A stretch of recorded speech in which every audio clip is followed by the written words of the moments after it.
কেউ জানে না সেই পাখিটা কান্দে গুমরিয়া।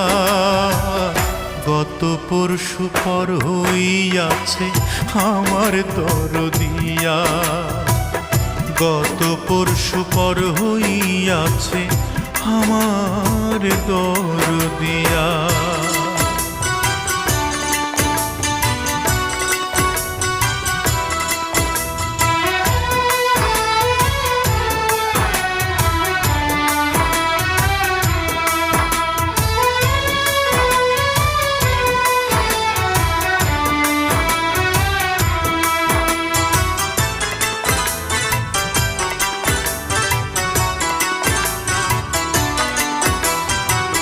মাটির বেদন ফাঁকা শুধু বোঝে চৈত্র মাসে, তাই তো তারে খোঁজে।